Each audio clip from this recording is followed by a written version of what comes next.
Hi guys, this is Akmal Khan and welcome to our new video. आज के इस video में हम कवर करने वाले हैं इंग्लिश माइनर कोर्स, जो कि बीए बीएससी बीकॉम के फर्स्ट ईयर के जो है फर्स्ट सेमेस्टर में पूछा जाता है।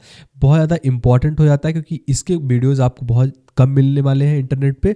तो यस गाइस, हम कवर करा रहे हैं। इसमें 500 क्वेश्चंस हमने ऑलरेडी कवर करा लिया हुआ है, जिसमें बहुत सारे पेपर्स, बहुत सारे मॉडल पेपर्स, बहुत सारे इंपॉर्टेंट क्वेश्चन आपको मिल जाएंगे। चैनल पर जाकर आप वीडियो देख सकते हैं। लेकिन यहाँ हम नए सीरीज से चालू कर रहे हैं, जो कि अभी हमने जो है कल या परसों में आपका सिलेबस अपलोड किया हुआ था। उस सिलेबस में कैसे टॉपिक्स आने वाले थे, सारा कुछ हमने कवर कर लिया हुआ है। तो उसी टॉपिक से रिलेटेड जितने क्वेश्चंस बनाए जा सकते थे, तो आज आपके सामने लेकर जो है हाजिर हूँ। इससे पहले जो है ये सीरीज जो है बहुत सारे वीडियोस में डिवाइड होने वाला है, तो कुछ कुछ क्वेश्चंस हम कवर करेंगे ताकि जितने क्वेश्चन कवर करें वो आपको याद रहे। खैर, शुरू करते हैं। पहला क्वेश्चन है, कह रहा है who is known as a bed of ion. इनमें से कौन है जो कि बेड ऑफ आयोन के नाम से जाने जाते हैं? ऑप्शन है आपके पास John Milton, William Shakespeare, T S. Eliot and Rabindranath Tagore. तो बहुत सारे बच्चे तो बेड ऑफ जो है बंगाल सुने होंगे, रविंद्रनाथ टैगोर जी को कहा जाता है, तो वो रविंद्रनाथ टैगोर पर जो है करेक्ट करके चले आएंगे। लेकिन नहीं गाइज, बेड ऑफ आयोन जाना जाता है विलियम शेक्सपियर को लेकर। उनको जो है हम बुलाते थे bed of ion. And bed of अगर बंगाल कहा जाए तो वो रविंद्रनाथ टैगोर जी थे। तो कंफ्यूज नहीं होना है आपको। सेकंड क्वेश्चन कह रहा है which of the following is written by Rabindranath Tagore. कुछ ऑथर्स के जो है लेख लिखे गए हैं एंड आपको बताना है कि इनमें से रविंद्रनाथ टैगोर जी ने क्या लिखा है। ऑप्शन है आपके पास Gitanjali, waste land, paradise lost and the guide. तो करेक्ट आंसर क्या हो जाएगा? अगर आपने बहुत सारे जो है रविंद्रनाथ टैगोर के वर्क को फॉलो किया होगा तो आपको पता होगा जो है गीतांजलि इनका बहुत फेमस नॉवेल है, जो कि लिखा गया है किसके द्वारा? रविंद्रनाथ टैगोर के द्वारा। इसलिए करेक्ट आंसर ऑप्शन जो है ए हो जाएगा, रविंद्रनाथ टैगोर, गीतांजलि। आगे बढ़ते हैं। थर्ड क्वेश्चन कह रहा है what is the central theme of T S. Eliot the waste land. Waste land जो है, जो कि हमारे सिलेबस में है, हम पढ़ने वाले भी हैं।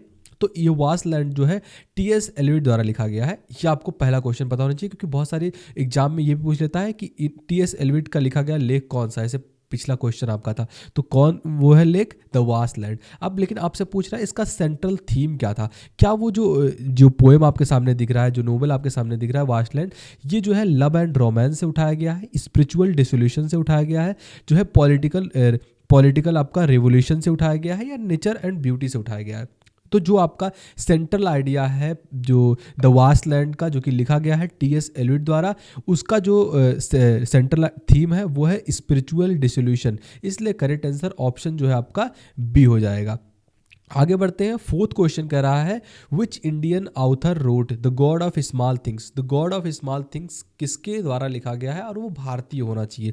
ऑप्शन है आपके पास अरुंधति रॉय, आर के नारायण, सलमान रशीद एंड मुल्क राज आनंद। तो फोर्थ का आपका करेक्ट आंसर क्या हो जाएगा? ऑप्शन ए, अरुंधति रॉय द्वारा लिखा गया है the God of small things. Already हमने बहुत बार ये क्वेश्चन कवर कर लिया है एंड ये एग्जामिनर का फेवरेट क्वेश्चन है। क्या? गॉड ऑफ स्मॉल थिंग्स, जो कि लिखा गया है अरुंधति रॉय से। यहाँ से बहुत सारे क्वेश्चंस उठाए जाते हैं। आगे बढ़ते हैं। फिफ्थ क्वेश्चन कर रहा है what is the significance of English literature in Indian society. Indian society में इंग्लिश जो लिटरेचर है उसका क्या सिग्निफिकेंट है, क्या इंपॉर्टेंस है? ये क्या ऑप्शन है आपके पास कि इट प्रमोट्स रिलीजन लैंग्वेज। क्या इंग्लिश जो है ये रिलीजन लैंग्वेज को प्रमोट करता है? दूसरा ऑप्शन है इट जो है ब्रिडेज कल्चर एंड लिंग्विस्टिक डाइवर्सिटी। क्या ये जो है कल्चरल एंड लिंग्विस्टिक डाइवर्सिटी को बढ़ावा देता है? क्या डिस्करेज करता है लोकल लिटरेचर, जो हमारी लोकल लिटरेचर है, क्या इसको डिस्करेज करता है? या it has no impact on society, कि इसका कोई इम्पैक्ट ही नहीं है सोसाइटी पर?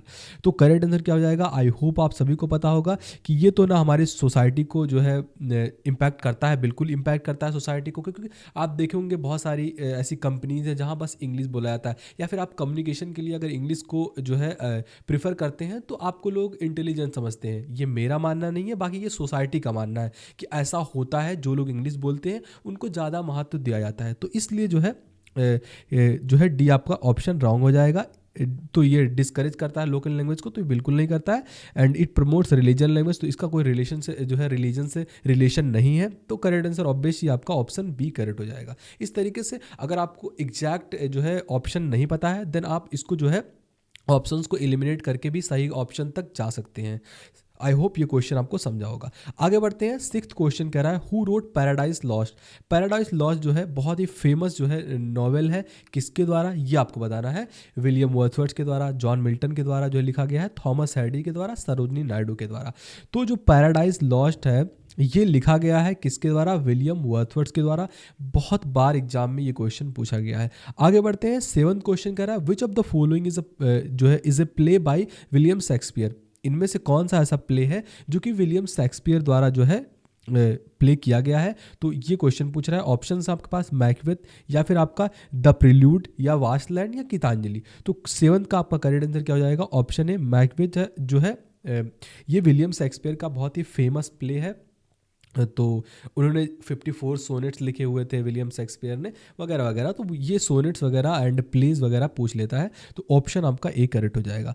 आगे बढ़ते हैं। 8th नंबर का क्वेश्चन कर रहा है which author is associated with the novel the guide. मतलब द गाइड से रिलेटेड आउथर जो है इनमें से कौन सा है। ऑप्शन है आपके पास आर के नारायण, मुल्क राजानंद, अरुंधति रॉय, या सलमान रशीद।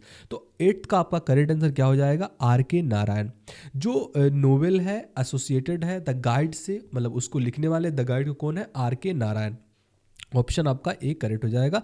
बहुत ही इंपॉर्टेंट क्वेश्चन अगेन ये सारे हैं। आगे बढ़ते हैं। 9th नंबर का क्वेश्चन कर रहा है who is author of midnight children. जो आपका मिडनाइट चिल्ड्रन है इसके लेखक कौन है। क्वेश्चंस आपके सामने ये है एंड ऑप्शंस दिए गए हैं अरुंधति रॉय, सलमान रशीद, रविन्द्रनाथ टैगोर, या सरोजनी नायडू। तो 9th का आपका करेक्ट आंसर क्या हो जाएगा, बी सलमान रशीद जो है मिडनाइट चिल्ड्रन को लिखते हैं। इनका जन्म जो है अराउंड 1950 या 1947, आई गेस 1947 के आसपास हुआ था। तो कभी कभी जन्म भी पूछ लेता है, तो you can go for it. आगे बढ़ते हैं। 10th नंबर क्वेश्चन कर रहा है which of the following is a poem by William Wordsworth. William Wordsworth के द्वारा कौन सा पोएम इस पे से लिखा गया है। ऑप्शन है आपके पास द वास्टलैंड, डेफोडिल्स, या फिर पैराडाइज लॉस्ट, या गीतांजलि। तो करेक्ट आंसर क्या हो जाएगा, ऑप्शन बी विलियम वर्ड्सवर्थ के द्वारा लिखा गया है जो है डेफोडिल्स। ऑप्शन बी करेक्ट हो जाएगा। पैराडाइज लॉस्ट तो हमने अभी भी पढ़ा कि ये लिखा इनके द्वारा नहीं लिखा गया है। एंड गीतांजलि तो रविन्द्रनाथ टैगोर ने लिखा है, वास्टलैंड टी.एस. एलियट ने लिखा है। बाकी करेक्ट आंसर ऑप्शन बी आपका हो जाएगा। आगे बढ़ते हैं। 11th नंबर क्वेश्चन कर रहा है why is English consider as a global language या ए ग्लोबल लैंग्वेज। मतलब इंग्लिश को ग्लोबल लैंग्वेज क्यों कंसीडर किया जाता है, यह आपसे पूछ रहा है। आपको पता होगा इंग्लिश जो है ये दुनिया में मतलब पहले नंबर पर इंग्लिश ही बोला जाता है एंड इंडिया में इंग्लिश सेकंड नंबर पर बोला जाता है लैंग्वेज की बात करें तो। खैर ये खाली क्वेश्चन भी बना सकते हैं। तो पूछ रहा है आपसे कि why is English consider a global language, क्यों कंसीडर किया जाता है। ऑप्शन है आपके पास it is a oldest language, ये हमारा बहुत पुराना लैंग्वेज है इसलिए हमने इसको कंसीडर कर लिया एज अ ग्लोबल लैंग्वेज। क्या ये सही है, या it is widely used in international communication. मतलब इंटरनेशनल कम्युनिकेशन में इसको यूज़ किया जा रहा बहुत ब्रॉड रूप में। मतलब आप कोई से भी देश में चल जाइए वहाँ इंग्लिश को एज ए लैंग्वेज प्रेफर किया जाता है एंड अगर आप इंग्लिश बोलते हैं तो आपको जो है आपकी बातों को समझा जाएगा, ये कहने का मतलब है। एंड सी है it is easy to learn. क्या ये ईजी टू लर्न है इसलिए इसको कंसिडर किया जाता है ग्लोबल लैंग्वेज के थ्रू, या it is an official language for all countries. क्या ये ऑफिशियल लैंग्वेज है सभी कंट्री का। तो ये तो बिल्कुल आपका ऑप्शन गलत हो जाएगा। 11th का डी आपका बिल्कुल गलत हो जाएगा क्योंकि इंडिया में ऑफिशियल लैंग्वेज हिंदी है, ऐसे अलग अलग देशों में अलग अलग लैंग्वेज होता है, तो ये ऑफिशियल लैंग्वेज तो नहीं है। ईजी टू लर्न है इसलिए हम कंसिडर नहीं करते हैं, तो बिल्कुल आपका गलत ही आंसर है। एंड ओल्डेस्ट लैंग्वेज भी आप गलत कर सकते हैं क्योंकि ये पुराना लैंग्वेज नहीं है, इससे बहुत पहले पहले भी लैंग्वेजेस आए हुए हैं। तो बी आपका करेक्ट हो जाएगा। ये जो है वाइडली यूज किया जाता है इंटरनेशनल कम्युनिकेशन के लिए। कोई से भी देश में आप चले जाइए इंग्लिश को एज ए इंटरनेशनल लैंग्वेज जो है घोषित किया गया है। अगर आप इंग्लिश में बोलते हैं तो देन आपकी बातों को लोग समझ जाएंगे। आगे बढ़ते हैं। 12th नंबर क्वेश्चन कह रहा है what role does English play in Indian education. जो इंग्लिश का रोल है इंडियन एजुकेशन सिस्टम में वो किस तरीके का है। ऑप्शन है आपके पास इट रिप्लेस रीजनल लैंग्वेज, के जो है ये रीजनल लैंग्वेज को जो है रिप्लेस करता है, या it serves as a medium of instruction and communication. ये सर्व करता है as a medium and instruction के रूप में, या इंस्ट्रक्शन और कम्युनिकेशन के रूप में ये सर्व करता है, या it is only use for literature. क्या ये लिटरेचर के लिए बस यूज़ किया जाता है, लिटरेचर में लिखे जाते हैं और कोई लैंग्वेज इससे जो है रिलेटेड नहीं है, मतलब और बहुत सारी चीज़ें इससे रिलेटेड नहीं है, या it has no role on education. तो इसका रोल तो है एजुकेशन पे, ये हमें पता है, तो ये ऑप्शन आपका गलत हो जाएगा। तो जो करेक्ट होगा वो ऑप्शन बी आपको दिख रहा होगा। It serves as a medium of instruction and communication, मतलब मीडियम है इंस्ट्रक्शन का, आप बोल सकते हैं कूल बनने के लिए, या बोल सकते हैं जहां लोग आपकी बात को नहीं समझ रहे हैं, क्योंकि आप हिंदी में अगर बात करते हैं तो आप साउथ साइड में जाएंगे तो वहाँ हिंदी नहीं बोला जाता है, देन आप इंग्लिश प्रेफर कर सकते हैं, तो वो क्या करता है मीडियम है इंस्ट्रक्शन का, एंड कम्युनिकेशन के लिए आप यूज़ कर सकते हैं, तो ऑप्शन बी करेक्ट होगा। अगला क्वेश्चन कह रहा है which of the following is a benefit of learning English, English learn करने का बेनिफिट कौन सा है। ये सभी क्वेश्चंस मैं आपको कवर करा रहा हूँ। अगर ये सारे क्वेश्चंस आपको समझ में आ रहे हो एंड जो है ये आपको पैटर्न समझ में आ रहा हो, तो ऐसे ही एग्जाम में आपको क्वेश्चन देखने को मिलने वाले हैं।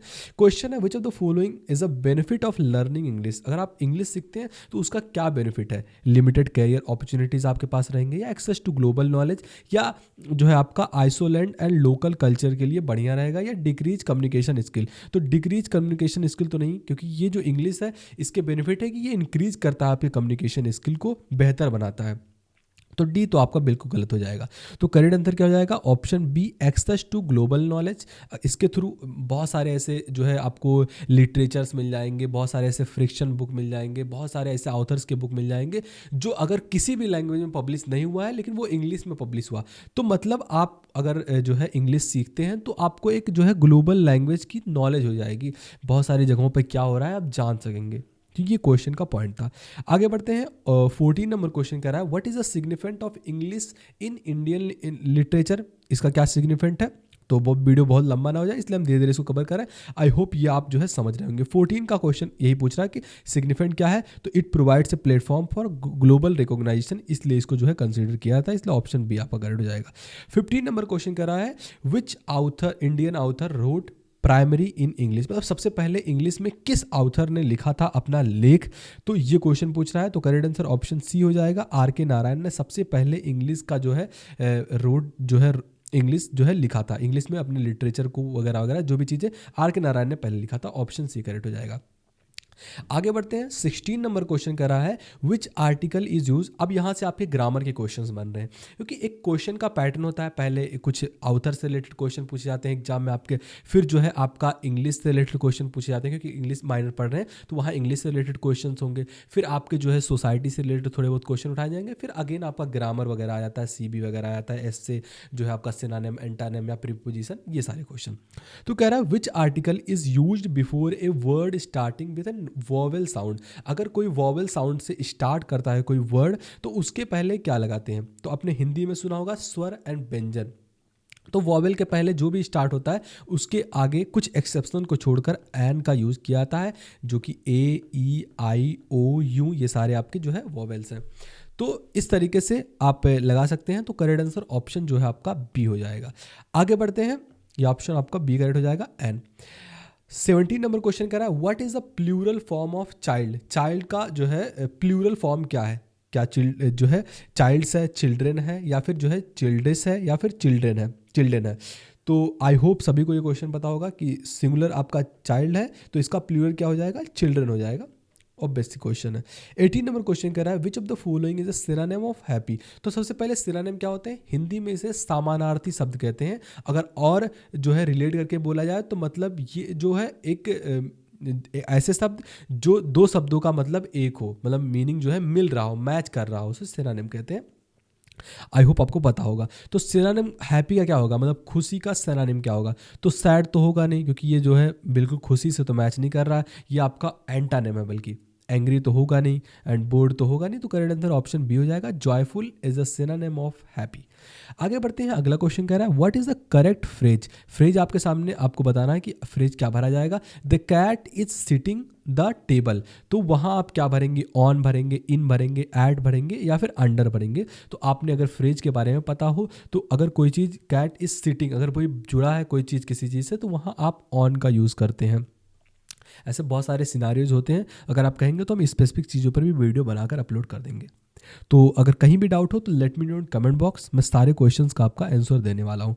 तो 20 नंबर क्वेश्चन कह रहा है which of the following is an example of preposition. Preposition का एग्जांपल कौन सा इनमें से, क्या रन प्रीपोजिशन है, ब्यूटीफुल प्रीपोजिशन है, अंडर प्रीपोजिशन है, या जो क्विकली है ये प्रीपोजिशन है।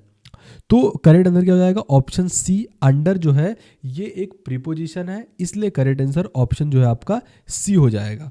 अब अंडर क्यों करेक्ट है, इसके पीछे भी रीजन है, क्योंकि आपने यहाँ क्या पढ़ा? फ्रेज। यहाँ आपके सामने 4 फ्रेज दिए गए थे। आपको पता होगा प्रीपोजिशन जो होता है ये जो है ये फ्रेज का ही बहुत सारी जगह पर काम करता है। तो रैन तो आपका होगा नहीं, वर्ब है, ब्यूटीफुल आपका एडजेक्टिव है, तो under is the right answer for this question. तो इस तरीके से भी आप दिमाग लगा सकते हैं। आगे बढ़ते हैं। 21 नंबर क्वेश्चन कर रहा है, what is the purpose of CV. जो सीवी होता है, मतलब इसे अगर फुल फॉर्म इसका बताया जाए तो वो होता है करिकुलम विटेक। ये क्या होता है, ये इसका पर्पज आपसे पूछा गया है। तो ऑप्शन है आपके पास, इंटरटेन करना रीडर को, इसके लिए सीवी बनाया जाता है, या प्रोवाइड करना समरी ऑफ वंस क्वालिफिकेशन, किसी के क्वालिफिकेशन को समराइज करना कि उसकी क्या क्वालिफिकेशन है, उसके लिए सीवी लगता है, या राइट फ्रिक्शन स्टोरी, जब आप फ्रिक्शनल स्टोरी लिखते हैं उसके लिए लगता है, या फिर सिटीजन जो है क्रिटिसाइज अदर्स, दूसरे को क्रिटिसाइज करने के लिए आप जो है सीवी का यूज़ करते हैं। तो आपने बहुत जगह सुना होगा सीवी, अगर कहीं जॉब के लिए जाते हैं तो कहते हैं भैया अपना सीवी दिखाओ हमें। तो वो सीवी में क्या होता है, उस बंदे का, उस पार्टिकुलर इंसान का जो है क्वालिफिकेशन के बारे में उस सीवी में लिखा होता है। तो ऑप्शन आपका बी करेक्ट हो जाएगा कि जो करिकुलम विटेक होता है ये प्रोवाइड कराता है ए समरी ऑफ किसी के one's qualification. Option B correct होगा। सीवी से 2-3 क्वेश्चन हर एग्जाम में पूछे जाते हैं। 22 नंबर क्वेश्चन करा, विच of the following is essential in resume. अगर आप एक रिज्यूम बना रहे हैं तो उसमें इनमें से कौन सा चीज़ है जो कि जो है मेंशन होना चाहिए, एसेंशियल है।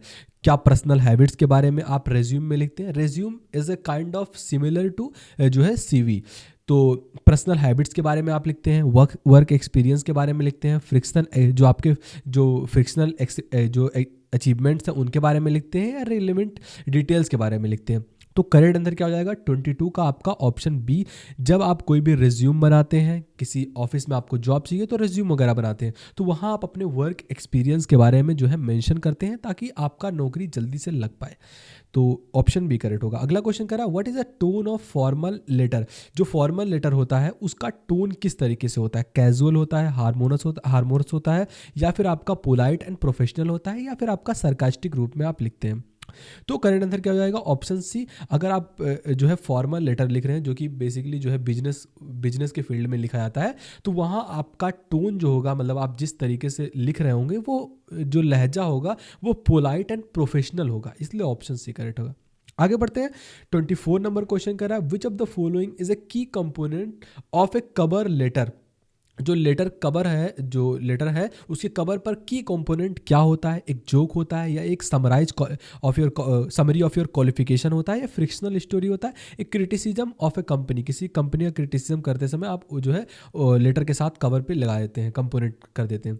तो 24 का आपका करेक्ट आंसर क्या हो जाएगा? Option B, summary of your qualifications को आप अपने कवर लेटर के कवर पर मेंशन करते हैं, इसलिए ऑप्शन जो है आपका बी करेक्ट होगा।